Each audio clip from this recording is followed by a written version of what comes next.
Subscribe करें और bell दबाएं ताकि कोई खबर रह न जाए।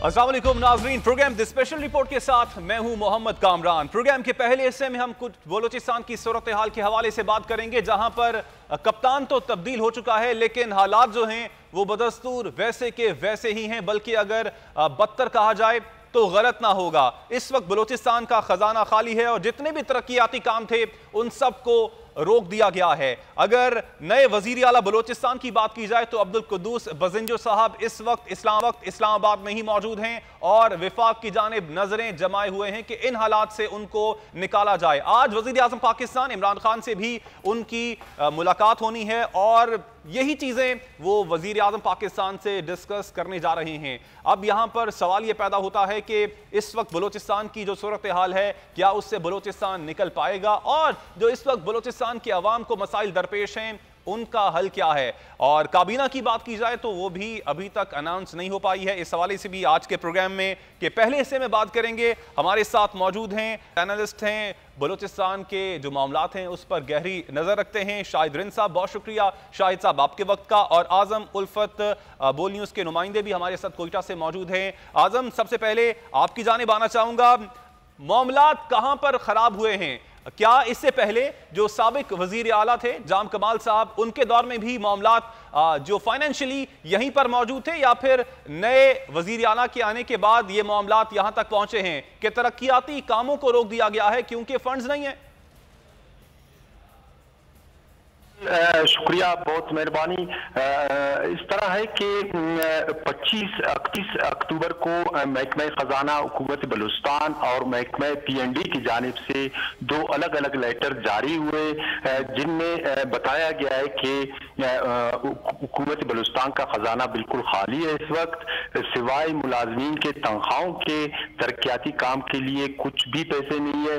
जिसमें ये लेटर जारी किया गया है उनके मुताबिक नोटिफिकेशन में ये भी कहा गया जो टेंडर वगैरह तरक्याती कामों के लिए किए जाते हैं इख्बारात को वो भी रोक दिए जाएं, क्योंकि जब तक खजाने में पैसे नहीं आएंगे उस वक्त तक किसी भी तरक्याती काम जो चल रहे हैं उनको रोक दिया जाए। दूसरी बात अहम ये है कि ये लेटर 25 को जारी हुए, जबकि 30 तारीख को वजीर आला नौ मुंतखब उन्होंने अल्फ उठाया और अल्फ के फौरन बाद इस्लामाबाद। मतलब कि आजम ये तमाम सूरत हाल अब्दुल कुद्दूस बजिंजो के सामने थी, सब चीजें उनको पता थी और इसके बावजूद ये तमाम चीजें हुई? हाँ बिल्कुल, ये तमाम मामलात कई सवालात इन पे उठाए जा सकते हैं कि आया ये जो लेटर में ये बताया गया है कि बलूचिस्तान हुकूमत के गुज़िश्ता 3 माही जो रिन्यू है उसमें कमी की वजह खाली हुआ है। तो ये जैसे ही जाम साहब सबकदोश हुए और इनकी जगह मीर कुद्दूस बजिंजो आए तो ये लेटर एकदम मंजर आम पे आना तो कई सवालात को जन्म दे रहे हैं। इस वक्त महकमा खजाना की तरफ से जो नोटिफिकेशन किया गया है उसमें कई सवालात ऐसे हैं कि आया जाम साहब के दौर में ये खजाना खाली हो चुका था या मौजूदा जो सेटअप बनने जा रहा है उसको खराब करने के लिए ये लेटर जारी किया गया है। तो इस तरह के कई सवाल हैं कि अभी तक काबीना नहीं बनी, सूबाई हुकूमत की तश्कील नहीं हुई, सिर्फ मुंतखब वजीर आला है कुद्दूस बजिंजो ने अल्फ लिया। तो दूसरे ऐसे जिम्मेदार नहीं है जिनसे मज़ीद तस्दीक की जा सके कि आया ये महकमा की अफसरान की तरफ से एक साजिश की जा रही है, आया ये लेटर एकदम जारी होने की। बिल्कुल, ये एक बहुत बड़ा सवाल है। आजम हमारे साथ ही मौजूद रहिएगा। शाहिद रिंद साहब आपकी जानिब आना चाहूंगा। हमने देखा है कि बलोचिस्तान की जानिब से, सिंध की जानिब से भी आवाजें उठती रहती हैं, लेकिन बलोचिस्तान की जानिब से भी आवाजें उठती हैं कि इस्तेहसाल किया जाता है, सूबे का विफाक जो है वो प्रॉपर शेयर नहीं देता है। इसमें किस हद तक सच्चाई है? जो इस वक्त बलोचिस्तान के करंट सूरत हाल है उसकी जिम्मेदार विफाक की जानिब से फंड्स का ना दिया जाना है, या फिर इंटरनल जो सिचुएशन है, जो पॉलिटिकल सिचुएशन है वो इस चीज की जिम्मेदार है, क्योंकि आपस की ही रंजिशें हैं और करप्शन इतनी है कि जी सूरत हाल यहां तक पहुंच जाती है? देखिए, माजी में 7th NFC अवार्ड से कबल बलूचिस्तान हमेशा वफाक के इस्तेहसाल का रोना रोता था, लेकिन 7th NFC अवार्ड में जब बलूचिस्तान का शेयर 5.0 से 9.0 किया गया, तो उस वक्त के सेक्रेटरी फाइनेंस जो थे महफूज अली खान साहब, उन्होंने हुकूमत बलूचिस्तान को एक तजवीज़ दी थी कि जो इजाफी फंड 7th NFC अवार्ड के बाद वफाक बलूचिस्तान को देगा, उसमें से बलूचिस्तान को चाहिए कि वो सरमायाकारी करे और आने वाले दिनों की पेशबंदी करे, क्योंकि हर वक्त वफाक के रोकर जो है फंड नहीं जाते। तो इसलिए उन्होंने ये तजवीज़ उस वक्त की सूबाई हुकूमत को दी थी और उस वक्त की सूबाई हुकूमत इस तजवीज़ पर जो है कान नहीं धरे, जिसके नतीजे में पिछले 10 साल तक वफाक से बलूचिस्तान को जितने भी फंड्स मिले, सिर्फ 120 अरब रुपए गैस डेवलपमेंट सरचार्ज की बंद में मिले। इसके अलावा जो 9.0 का शेयर था वो भी 100 ऑफ बिलियंस में जाके बनता है, लेकिन वो सारे फंड्स बलूचिस्तान की जमीन पर खर्च नहीं हुए, बलूचिस्तान के लिए कोई लॉन्ग टर्म प्लानिंग नहीं की गई, जिसके नतीजे में आज हमारे पास कोई मेगा प्रोजेक्ट, चाहे वो हेल्थ सेक्टर का हो, एजुकेशन सेक्टर का हो या वाटर सेक्टर का हो, वो नहीं नजर आता। बलूचिस्तान के इन फंड्स को एमपीएज में मसावी बुनियादों पर ट्रेजरी बेंचों में बांटा गया पिछले 10, 12, 15 सालों में, जिसके नतीजे में गुज़श्ता साल से जो बलूचिस्तान की मईशत को जानने वाले लोग हैं वो ये इशारे कर रहे थे, आने वाले दिनों में बलूचिस्तान एक बार फिर माशी बहाली का शिकार होगा। लेकिन ये जो अभी रिसेंट तो सर ये जो ट्रेजरी बेंचेस में बांटने की बात हो रही है, ये पहले भी होती रही है और सबके सामने कोई ऑडिट वगैरह कभी हुआ है? इस हवाले से कुछ पूछा गया है कि जो पैसा मिल रहा है ये कहां पे जा रहा है? बजट आया विद इन 3 मंथ्स, ऐसी कौन सी रिलीजेस जाम कमाल ने की हैं कि बजट बलूचिस्तान का खजाना खाली हो गया है? मेरा ख्याल है, जैसे कि डेट्स बता रहे थे आजम, 25 अक्टूबर से 30 अक्टूबर, मेरा ख्याल है, ये मेरी जाती राय है, कि इस वक्त जब कभी भी पॉलिटिकल ट्रांजिशन होती है उस वक्त अफसरशाही की एक कोशिश होती है कि वो काम रोक दे, ऐसा ना हो।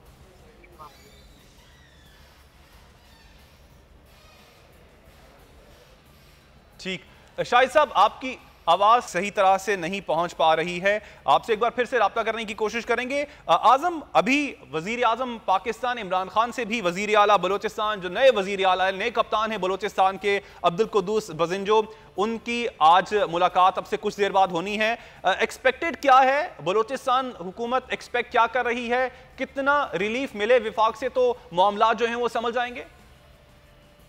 जी बिल्कुल, जो बलूचिस्तान में चूंकि हमेशा मखलूत हुकूमत ही कायम हुई है, किसी एक जमात की हुकूमत कभी भी नहीं बन सकी, तो यहाँ अपने जो इनके इत्यादी है, अवामी नेशनल पार्टी, जमहूरी वतन पार्टी, इनके अहम इत्यादी है, तो ये बाप पार्टी का यही मौकिफ है कि बलूचिस्तान के जो देरीना मसाइल है, मुश्किलात है, खुसूसन बिजली का बड़ा मसला है बलूचिस्तान में, रोजगार का कोई फैक्ट्री कुछ भी नहीं है, रोजगार के बराबर है, तो वो गुज़िश्ता 3 रोज से मौजूदा नौ मुंतखब वज़ीर आला मीर कुद्दूस बजिंजो इस्लामाबाद में डेरे डाले हुए हैं और बलूचिस्तान से ताल्लुक रखने वाले तमाम सेनेटर्स, MNA से गुज़िश्ता शब इन्होंने एक मीटिंग भी की और उनसे ये दरख्वास्त की कि वो इस मुश्किल घड़ी में हमारे साथ दे।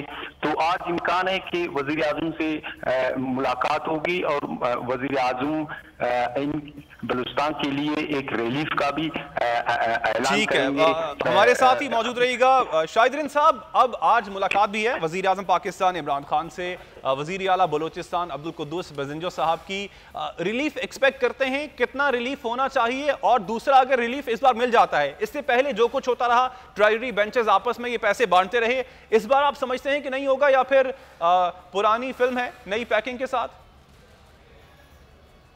देखें, वजीर आजम से जो आज की मुलाकात है, मेरी मालूमात के मुताबिक ये कर्टसी कॉल है। चीफ मिनिस्टर के इंतखाब के बाद पहली मरतबा वजीर आला कुद्दूस बजिंजो वजीर आजम से मिलेंगे।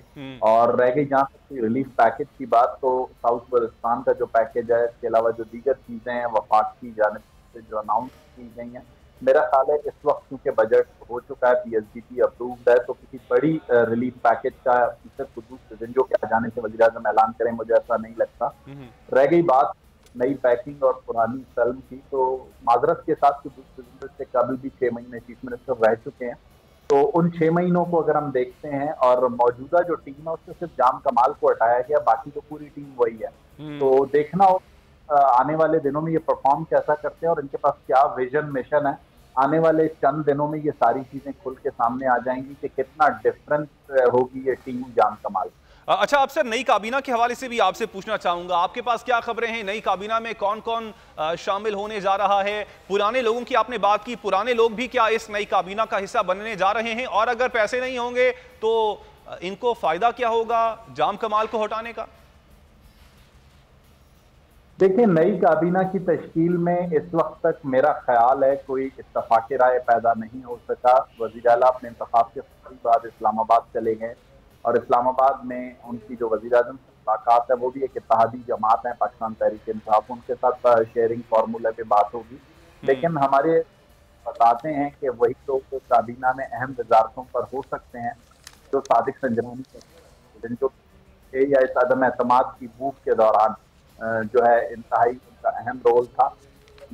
कुछ ऐसे वज़रा है जिन्हें बताया जा रहा है कि उस तरह के महकमे नहीं मिल सकते जो माजी में जाम कमाल की काबीना में मिले थे, जिनमें काबिल जिक्र नाम आरिफ जान मोहम्मद हसन, नवाबजादा तारिक नकवी के आ रहे हैं। तहम बातें अभी कबल अज़ वक्त काबीना की तशकील क्या होगी, इत्तेहादियों को कितना शेयर देंगे और कौन कौन से महकमे देंगे, ये बड़े अहम सवालात हैं जिनके जवाब आने वाले कुछ दिनों में।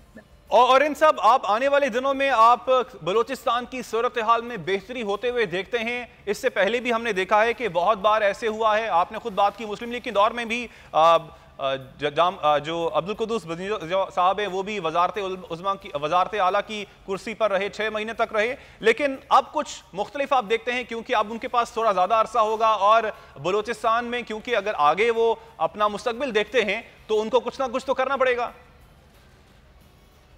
देखें, कुछ चीज़ें हैं जो बलूचिस्तान में माजी में वज़ीर आला बलूचिस्तान डॉक्टर अब्दुल मालिक ने कुछ बेंचमार्क सेट किए थे तुरबत में, कुछ काम जाम कमाल ने इनिशिएट किए थे।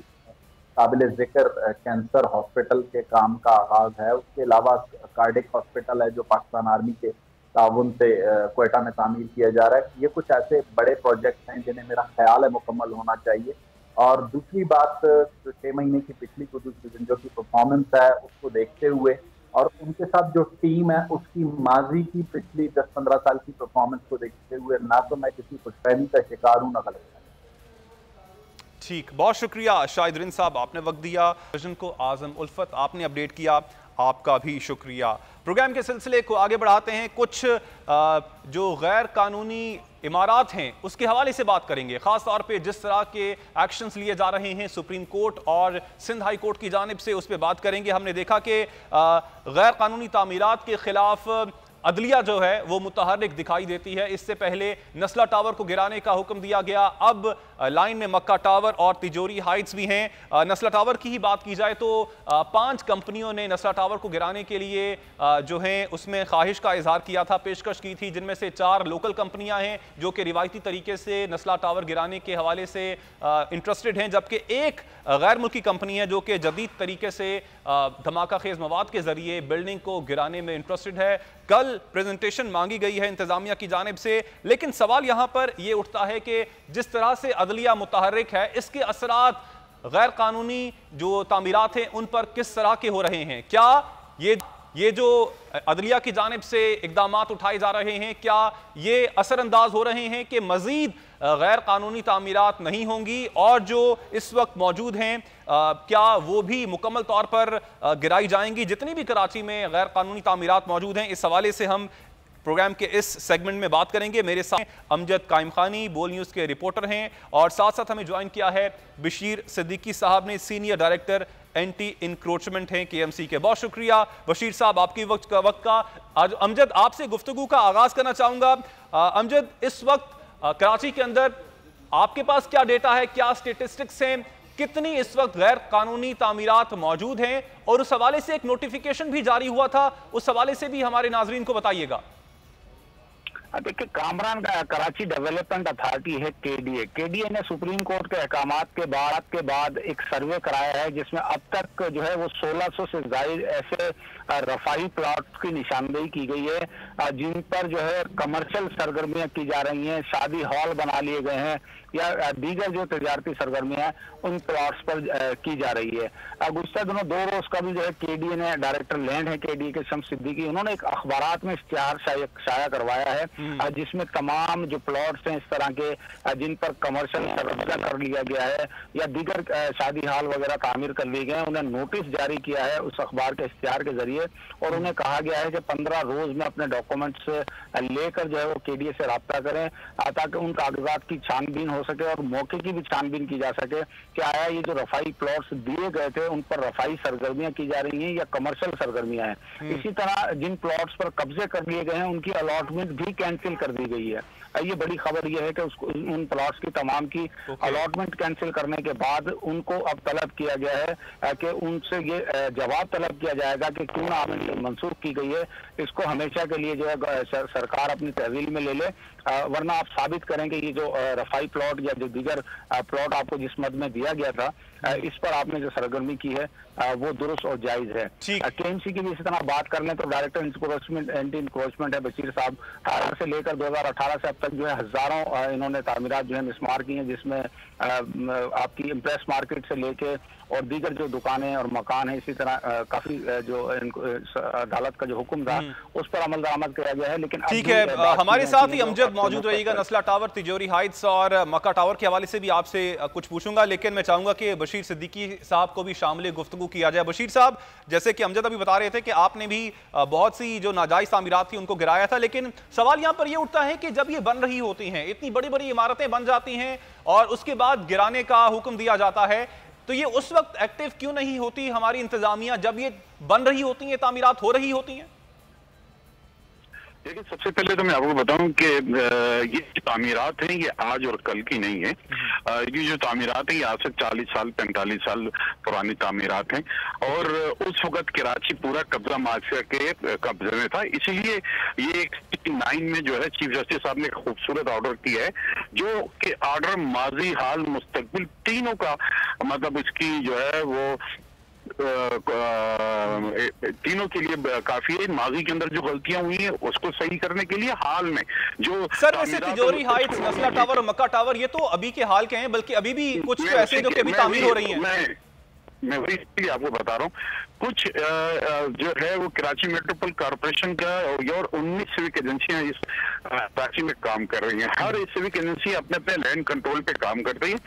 मुझे कराची मेट्रोपॉल कॉर्पोरेशन को जितनी भी सुप्रीम कोर्ट की तरफ से ऑर्डर्स अटिल आज तक आए वो सब के सब मैंने कंप्लाइंस किए हैं। अगर आप देखेंगे कि मैंने कराची के अंदर सैकड़ों के धोनी हजारों दुकानें जो कि नाले पे फुटपाथ के ऊपर या पार्क में थी सबको मसमार किया ऑलरेडी सुप्रीम कोर्ट में जमा कराई है। अभी जो सुप्रीम कोर्ट ने जो ऑर्डर्स किए हैं पार्कों पे 2 पार्क के ऑर्डर्स किए हैं जो कि जिसमें सर, लेकिन अब सवाल यहाँ पे ये उठता है कि जिन गैर कानूनी तामीरात को आपने मिसमार किया जो कि नाले पे मौजूद थी, क्या आपको इस बारे में पता नहीं है कि वहां पर बेशतर जगह ऐसी है जहां पे दोबारा से तजावुजात कायम की जा चुकी हैं? नहीं, वहां पे कोई तजावुज़ात क्राइम नहीं है क्योंकि सुप्रीम कोर्ट का ऑर्डर है उसके ऊपर जो है वो कंप्लाइंस हो रही है।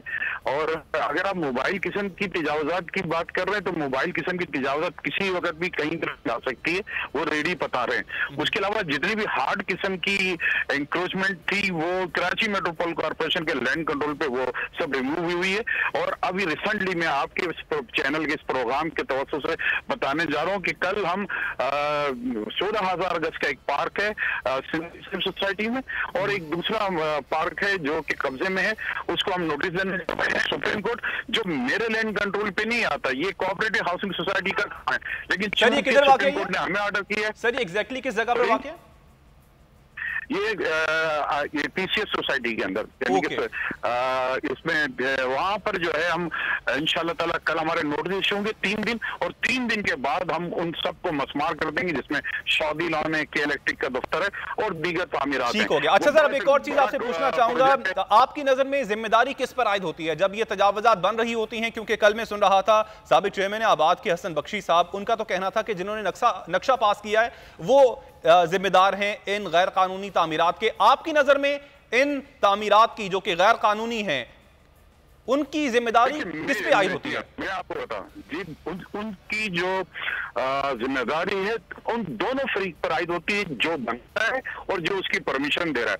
दोनों के दोनों जो है वो मुल्ज़िम है, बनाने वाला भी और परमिशन देने वाला भी, क्योंकि जो बना रहा है वो भी माफिया है, वो कब्जा माफिया जो अपने आप को जिसको पता होता है। जैसे मैं आपसे जिक्र किया, मैंने 5 दफा ये जिक्र किया, हिल पार्क की जमीन पे जो के करोड़ों रुपए का प्लाट, वो किस तरीके से जो है उसको लीज करा लेते हैं। पहाड़ी काट रहा हूँ और पार्क की बनाने वाला जब पहाड़ी काट रहा हो तो पता है ये गैर कानूनी काम है, तो जो बनाने वाला बिल्डर हो या बनाने वाला कोई भी शख्सियत हो, वो भी मुलविस होता है उसके साथ जिस अफसर ने उसको लीज दी हो। ये दराज से ये काम चल रहा है, माफिया 40-45 साल का बिगाड़ है। ये तो सोमोटो एक्शन लिया है CP9 में चीफ जस्टिस साहब ने, तो तब ये तमाम मामला रुके हैं। अदरवाइज मैं आपसे यही तो जिक्र कर रहा कि जिन लोगों ने ये काले धंधे इख्तियार किए हैं, या तो वो नेब के पास हैं या वो सर अभी तक किसी को सजा हुई है? क्योंकि हमने तो यही देखा है, हमारे पास अभी नस्ला टावर की ताजा तरीन मिसाल मौजूद है। वहां के जो मकीन हैं उन्होंने अपनी जिंदगी की जमा पूंजी अपार्टमेंट लेने पे लगा दी, अपना घर लेने पे लगा दी। इस वक्त उनका घर जो है वो गिरने के करीब है और उनको कोई पूछने वाला नहीं है कि उन्होंने जो पैसे लगाए थे वो उनको कैसे वापस मिल सकते हैं। जो जिम्मेदार हैं, असल जिम्मेदार हैं, जिन्होंने ये बिल्डिंग का नक्शा पास किया, जो बनाते रहे, जो कि बिजली के कनेक्शन देते रहे, पानी के कनेक्शन देते रहे, गैस के कनेक्शन देते रहे, उनकी जिम्मेदारी जिन पे आयद होती है। क्या आज तक ऐसे हुआ है कि इन जिम्मेदारों को, जो असल जिम्मेदार हैं, उनको सजा मिली हो? देखिए, मैं आपके साथ मैं तो कहता हूं कि ऐसे लोगों को जिन्होंने ये काम किया है को कम से कम कुछ लोगों को तो फांसी दी जाए। लेकिन जरा सोचिए, जो लोग वहां पर रहायश नस्ला टावर के, आप जरा उनसे एक सवाल कीजिएगा, क्या इसका उन्होंने कंप्लीशन सर्टिफिकेट चेक किया था नस्ला टावर का? आज तक नस्ला टावर का कंप्लीशन सर्टिफिकेट SBA ने इशू ही नहीं किया है। मतलब जो ये कहते हैं कि हमने पास देखा है, ये देखा है, सब फजूल बात। क्या उनसे पूछे कि आपके पास सब लीज मौजूद है? उनके पास 750 मौजूद है, पूरे 1000 गज की लीज, क्योंकि 1000 गज का 1100 गज का प्लाट ही नहीं है, वो तो घेरा हुआ, उसकी तो उनके पास लीज ही नहीं है। थोड़ा सा डिफरेंट है, इश्यूज ये हैं। अच्छा सर, एक चीज हमारे नाज़रीन के लिए सर क्लियर कर दीजिएगा, एक आम आदमी, एक आम सारिफ अगर घर खरीदने जाए तो सबसे पहले क्या चीज देखे ताकि उसको यकीन हो जाए कि ये घर जो है ये गैर कानूनी जमीन पर तामीर नहीं है? क्योंकि इतनी बड़ी बिल्डिंग है और ये तामीर हुई है, ऑफ कोर्स वो यही सोचेगा कि किसी ना किसी इदारे ने इसको NOC दिया होगा, कुछ ना कुछ दिया तो होगा जिसकी वजह से ये इतनी बड़ी बिल्डिंग तामीर हो चुकी है। किस इदारे के पास जाए ये पूछने के लिए कि ये बिल्डिंग के अंदर घर खरीदना सही है या फिर सही नहीं है? बिल्कुल, बहुत अच्छा सवाल है आपका।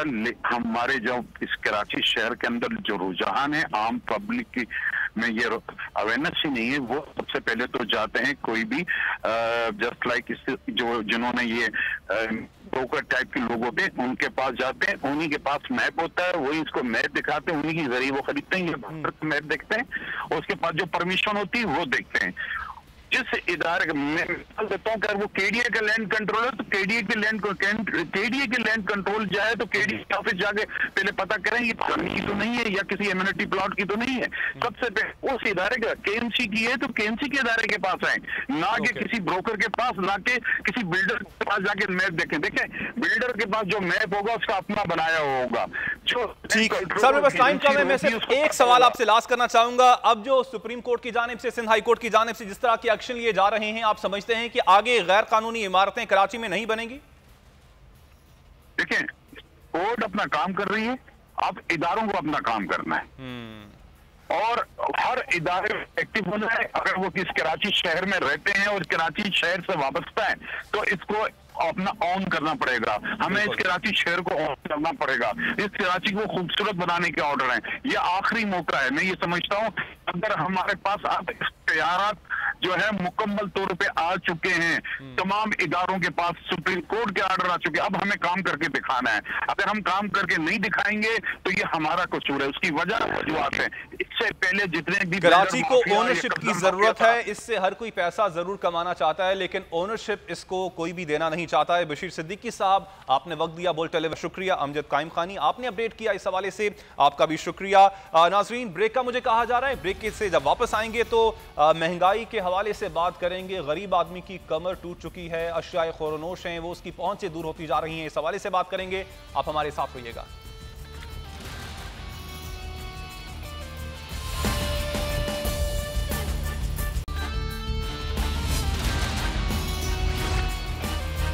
प्रोग्राम में एक बार फिर खुशामदीद। अब बात करेंगे मुल्क में जारी कमर तोड़ महंगाई की। आम आदमी जो है जिससे शदीद मुतासर हो रहा है। अशियाए ख़ौर-ओ-नोश की कीमतें जो हैं वो आसमानों से बातें कर रही हैं। सर्दियों के शुरू होते ही दर्जन अंडे जो हैं अब 180 रुपए दर्जन तक मिल रहे हैं। अगर बात की जाए चीनी की तो माफिया से लड़ने की बात की गई थी और कहा गया था कि चीनी की कीमत जो है वो वापस लेके आएंगे 60-70 पर।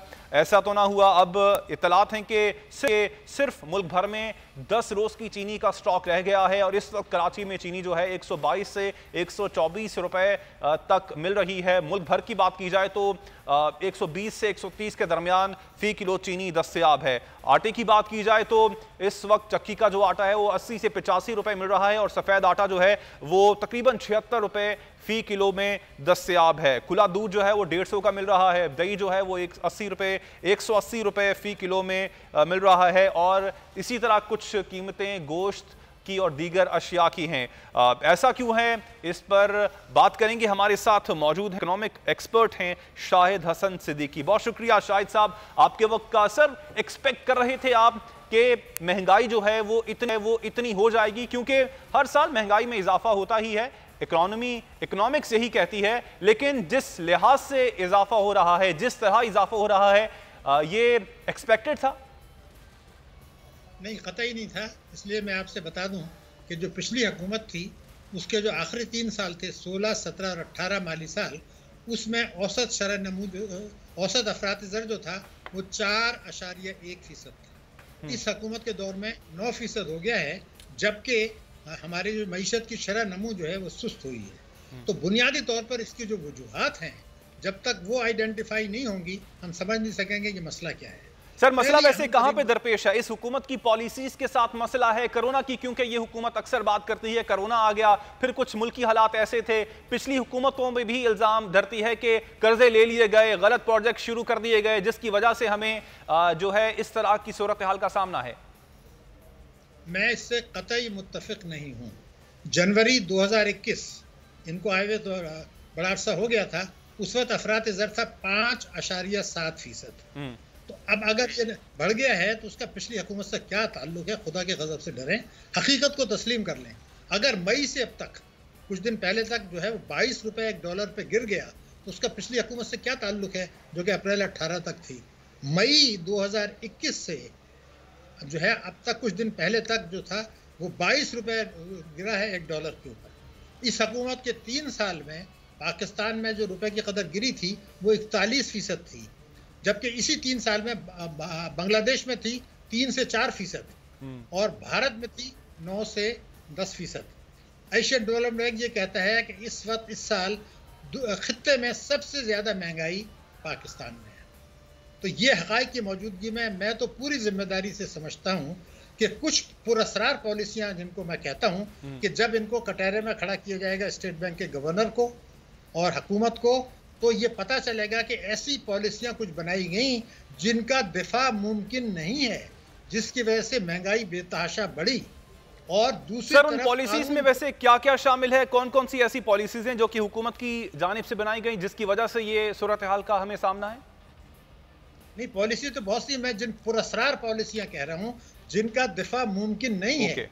एक तो ये है कि जब पेंडेमिक की आड़ में स्टेट बैंक ऑफ पाकिस्तान ने मार्च से जून 2020 तक जो हमारा डिस्काउंट रेट था वो 13.25% से कम करके 7% पर ले आए।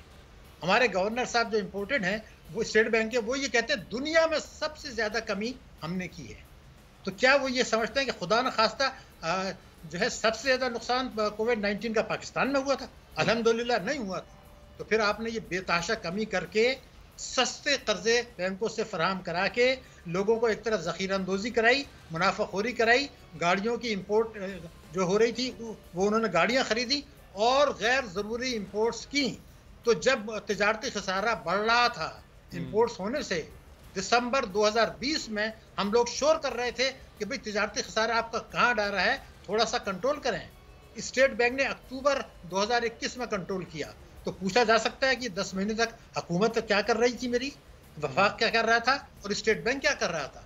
जब मई में 152 रुपए का डॉलर था, तो जब ये गिरना शुरू हुआ तो स्टेट बैंक से क्यों खामोश रहा? अक्टूबर में आके उन्होंने कुछ स्टेप्स उठाए। मैं ये पूछना चाहता हूँ कटहरे में खड़ा करके गवर्नर स्टेट बैंक को कि आप इस दौरान में आपने कोई कदम क्यों नहीं उठाया? जब आपने उसको गिरने दिया 175 तक चला गया, तो ये आपने कदम क्यों नहीं उठाया? आप खामोश क्यों रहे? दूसरा ये होता है कि महंगाई की जब आप बात करते हैं तो एक और जुल्म होता है। वो जुल्म ये होता है कि आप लोगों की कुव्वत खरीद गिरा देते हैं। अब मैं एक जुमला आपको कहने वाला हूँ। हुकूमत पाकिस्तान ने, स्टेट बैंक ऑफ पाकिस्तान ने कानून तोड़कर, आइन को तोड़कर जो है वो लोगों की कुव्वत खरीद गिराई। स्टेट बैंक ऑफ पाकिस्तान ने बैंकिंग कंपनीज ऑर्डिनेंस 26A4 और आइन पाकिस्तान की शिक 303 को तोड़कर जो है बैंकों के करोड़ों खातेदार थे उनसे कोई 650 अरब रुपया उनसे वापस खींचा है। कानून तोड़ा है, आइन तोड़ा है। और मिनिस्ट्री ऑफ फाइनेंस की ये जिम्मेदारी थी जो है वो बैंकिंग कंपनीज ऑर्डिनेंस 40A के तहत कि वो इस चीज को यकीनी बनाए कि बैंक को खिलाफ उनका डिपॉजिट का इस्तेहसाल ना हो। वो इनके साथ खेल में शरीक हो गया। ठीक है सर, आपका पॉइंट आ गया। बैलेंस ऑफ पेमेंट्स का भी मसला रहा। अब सर सवाल यहाँ पे ये उठता है कि इस हुकूमत को आपकी नजर में कौन कौन से ऐसे इकदाम करने चाहिए कि इस वक्त जो मौजूदा माशी भंवर है उससे निकल पाए? पहला कदम ये उठाना चाहिए कि इमरान खान साहब ने ये फरमाया था कि हम इक़्तिदार में आने के 100 दिन के अंदर इंसाफ पर और अदल पर मबनी टैक्सों की पॉलिसी नाफिज कर देंगे, वफाक में भी और सूबों में भी। वो उन्होंने नहीं की, वो खुद भी तैयार नहीं है, काबीना भी तैयार नहीं है। पहला तो अगर वो नहीं करते और उसके बाद कोई आदमी ये दावा करता है कि पाकिस्तान की मईशत में बेहतरी आएगी, तो मैं माजरत के साथ कहूँगा वो झूठ बोलता है। इसके बगैर आ ही नहीं सकती, इसलिए कि आपकी टैक्सों की वसूली इतनी कम है कि आप तो NFC अवार्ड के बाद सूद अदा करते हैं, बाकी आप कर्जों पे चल रहे हैं, तो मईशत कैसे ठीक होगी? पहले। दूसरा यह कि इस हुकूमत ने जो है वो 3 वर्षों में जो सर्कुलर डेट बढ़ाया है वो पिछली हुकूमत में 5 साल जो बढ़ाया था उससे ज्यादा है। तो इनका उन्होंने वायदा तहरीरी तौर पर यह किया था इलेक्शन से कुछ हफ्ते पहले, हंगामी बुनियादों पर, इमरजेंसी बेसिस पर हम सर्कुलर डेट को वजूहात को दूर करेंगे। वो आपने नहीं की क्योंकि ताकतवर तबकों का मुफाद मुतासर होता है, उनके साथ आपने गठजोड़ कर लिया, गले मिल लिए, जखीरा अंदोजों के साथ, टैक्स चोरी करने वालों के साथ, बिजली चोरी करने वालों के साथ, IPPs के साथ, तो वो भी आपने नहीं किया। और उसके बाद एक कानून बनाया गया था जो दुनिया में की तारीख में सबसे ज्यादा कम शरह सूद पे एमनेस्टी दी इस हुकूमत ने, सबसे ज्यादा कम शरह सूद पर। और ये कानून बनाया था कि हमने कम शरह पे दी है, मगर जो इससे फायदा नहीं उठाएंगे। यकीनन हुकूमत को बहुत ज्यादा इक़दाम करने की जरूरत है ताकि इस माशी भंवर से निकला जाए। बहुत शुक्रिया शाहिकी साहब, आपने वक्त दिया बोल टेलीविजन को। अब प्रोग्राम के अगले हिस्से की जानिब बढ़ते हैं। कुछ बात करेंगे क्रिकेट के हवाले से। T20 वर्ल्ड कप के दिलचस्प और सनसनीखेज मैचेस का सिलसिला जारी है। दिलचस्प और सनसनीखेज इसलिए भी हो चुके हैं खासतौर पर पाकिस्तानी क्रिकेट शायकीन के लिए कि पाकिस्तान की जानिब से उम्दा परफॉर्मेंस पेश की जा रही है। आज 7 बजे पाकिस्तान का मैच है नामीबिया के साथ। चौथा मैच आज खेला जाएगा। पाकिस्तान अपना चौथा मैच आज खेलेगी नामीबिया के खिलाफ और उम्मीद ये की जा रही है कि आज भी पाकिस्तान आउटलक्स करेगा हर सतह पर, चाहे बॉलिंग हो, बैटिंग हो, फील्डिंग हो, और आज का मैच भी अपने नाम करेगा और सेमीफाइनल्स के लिए क्वालिफाई कर जाएगा। दूसरी जानिब अगर बात की जाए ग्रुप 1 की, तो वहां पर जो इंग्लिश टीम है, इंग्लैंड की टीम है, वो क्वालिफाई कर चुकी है सेमीफाइनल्स तक के लिए। और अब जो मुकाबला है असल साउथ अफ्रीका और ऑस्ट्रेलिया का, अब देखना यह है कि पाकिस्तान का मुकाबला जो है, अगर पाकिस्तान आज मैच जीत जाता है, अपने ग्रुप में ऊपर रहता है, तो उसके बाद जो मुकाबला होगा या तो साउथ अफ्रीका से होगा या फिर होगा ऑस्ट्रेलिया के साथ। तो ये देखना अभी बाकी है। आज अभी मैच खेला जा रहा है और आपको बताते चलें कि अब से कुछ देर पहले तक श्रीलंका ने पहले बैटिंग करते हुए 84 रन बनाए हैं और बांग्लादेश ने अब से कुछ देर पहले तक बैटिंग करते हुए 84 रन बनाए हैं और 85 रन का हदफ दिया गया है। और आज का मैच भी काफी जो है वो इस तरह से वन साइडेड नजर आ रहा है। इस वक्त बात करने के लिए मौजूद हैं तज्जियाकार हैं शुएब जट साहब। बहुत शुक्रिया शुएब साहब आपके वक्त का। और दुबई से हमारे नुमाइंदे एजाज वसीम बाकरी मौजूद हैं। एजाज, आपसे गुफ्तगू का आगाज करना चाहूंगा। आज के मैच के हवाले से तैयारियां कैसी हैं? पाकिस्तानी क्रिकेट टीम की कुछ चेंजेस के हवाले से बातें हो रही हैं। कौन कौन से खिलाड़ी हैं आज जो शिरकत नहीं करेंगे, जो विनिंग टीम की का हिस्सा थे और आज वो शिरकत नहीं करेंगे? देखें यहाँ अबू धाबी में आज क्योंकि डबल हेडर मैच है, पाकिस्तान से पहले जैसे आप बता रहे हैं कि 84 रन बना के बांग्लादेश की टीम आउट हुई है। तो ये वर्ल्ड कप का पहला मैच है जो एक ही ग्राउंड पे 2 मैचेस एक दिन में खेले जाने हैं। तो इस डबल हेडर के पहली इनिंग्स के रिजल्ट को देखते हुए ऐसा नहीं लग रहा कि पाकिस्तान कोई बड़ी तब्दीलियों के साथ मैदान में उतरेगा। कल जब मैं और आप प्रोग्राम में गुफ्तगू कर रहे थे तब इम्कानात थे कि शायद 1-2 चेंजेस पाकिस्तान करेगा, लेकिन टीम मैनेजमेंट की तरफ से अभी तक ऐसा कोई हिंट नहीं दिया गया और विनिंग कॉम्बिनेशन के साथ पाकिस्तान टीम को आज के दोबारा मैदान में उतारने के ऊपर इत्तेफाक हुआ है। क्योंकि पाकिस्तान के सामने आप जानते हैं कि इंग्लैंड की टीम जो है वो अपने पूल में 4 मैचेस जीत के टॉप कर चुकी है। तो पाकिस्तान की भी यही कोशिश है कि कोई गलती ना की जाए और अपने पूल में टॉप किया जाए। तो उसके बाद सामने वाले पूल की नंबर 2 टीम के साथ पाकिस्तान सेमीफाइनल खेलेगा। इसीलिए अब तक क्योंकि टॉस में अभी भी 2-2.5 घंटे का टाइम पड़ा हुआ है, अब तक की इतला दी है कि पाकिस्तान बगैर तब्दीली के मैदान में उतरने जा रहा है आज अबू धाबी में। ठीक है। अच्छा शुएब साहब, आपकी जानिब आना चाहूंगा। आज के मैच में आप क्या समझते हैं, पाकिस्तान को तब्दीलियां करनी चाहिए, कुछ एक्सपेरिमेंट करने चाहिए ताकि सेमीफाइनल्स के लिए हम अपने आप को जो बाकी खिलाड़ी हैं उनको भी तैयार कर पाएं?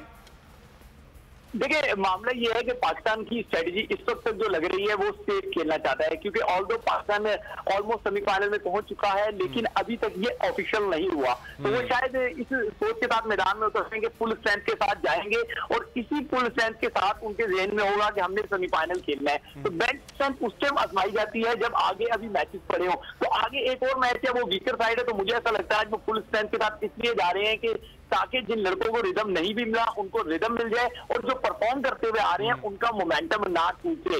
तो एक अच्छी बात है उनके खिलाफ। तो बहरहाल इनको एक काम करना चाहिए कि आज इनको जो है वो चेस के लिए नहीं जाना चाहिए, डिफेंडिंग के लिए जाना चाहिए। तो अगर हम डिफेंड करने जाते हैं अपना टोटल, तो यकीनी तौर पर इससे पाकिस्तान का ये जो एक टैग लगा हुआ है कि शायद पाकिस्तान पहले जो है बॉलिंग कर रहा है फिर चेस करने जाता है तो जीत जाता है। तो ये जो आपको एक टैग लग गया ये रिमूव करें और बताएं दुनिया को कि हम जो है वो जिस तरीके से चेस कर सकते हैं उस तरीके से। बिल्कुल ठीक। अच्छा शुएब साहब, अब अफगानिस्तान के हवाले से बात करना चाहूंगा। अफगानिस्तान की टीम ने हमने देखा है कि बहुत अच्छा उसने इस बार परफॉर्म किया है T20 वर्ल्ड कप में। तो आपको चांसेस लगते हैं उसके सेमीफाइनल में क्वालिफाई करने के, या फिर वो पार्टी स्पॉइलर ही रहेंगे और न्यूजीलैंड चला जाएगा?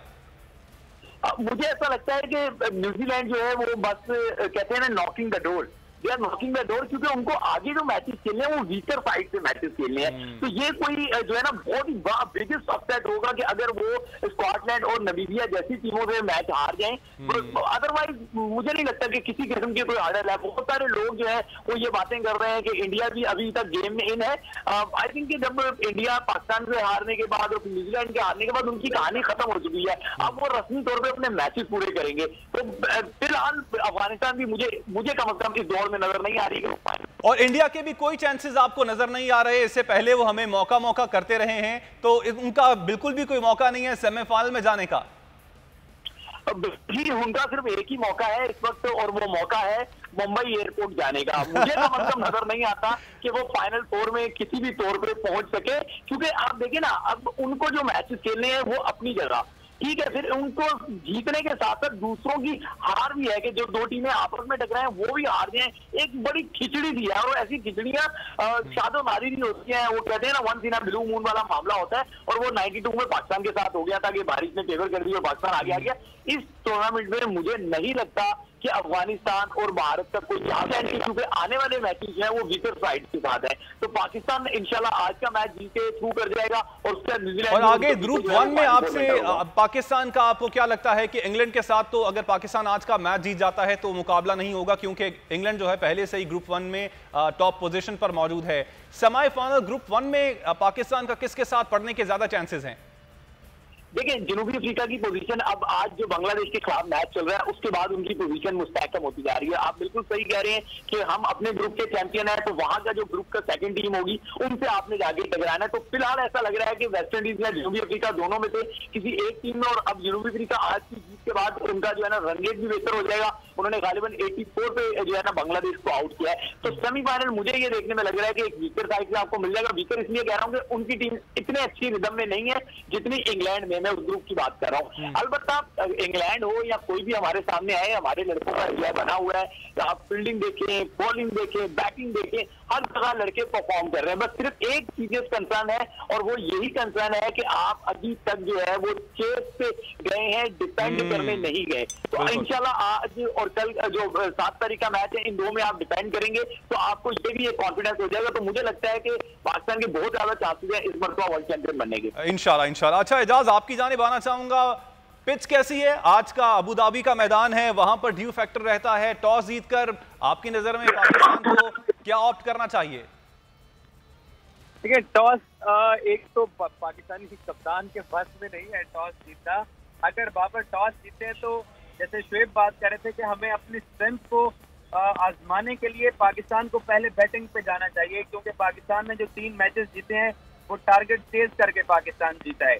जहां तक यहाँ अबू धाबी की विकेट की आप बात करें, बड़ा ग्राउंड है, दुबई और शारजा के मुकाबले में यहाँ बाउंड्री भी थोड़ी लंबी है, फिर ये थोड़ा ड्राई ग्राउंड भी है क्योंकि ओपन स्टेडियम है, तो बाकी 2 स्टेडियम की तरह बंद स्टेडियम नहीं है, तो यहाँ ओस फैक्टर भी ज्यादा यहाँ एक कलीदी किरदार अदा करेगा।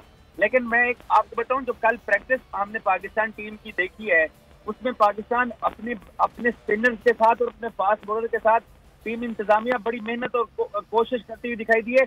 उनके भी ये दिमाग में है कि 3 मैचेस टारगेट चेज करके जीते हैं, तो सेमीफाइनल में कहीं हरीफ कप्तान टॉस जीत के अगर पाकिस्तान को पहले खिला देगा। देखिए, आप प्रैक्टिस के 4 घंटे का भी सेशन कर लें वो अलग चीज, मैच प्रैक्टिस अलग होती है।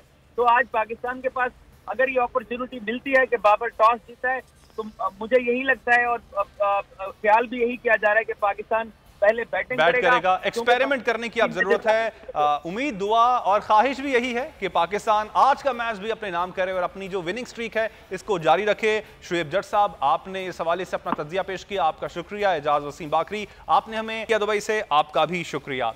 नाज़रीन, उम्मीद करते हैं कि आज का प्रोग्राम आपको पसंद आया होगा। मुझे मोहम्मद कामरान को दीजिएगा इजाजत। अल्लाह निगहबान।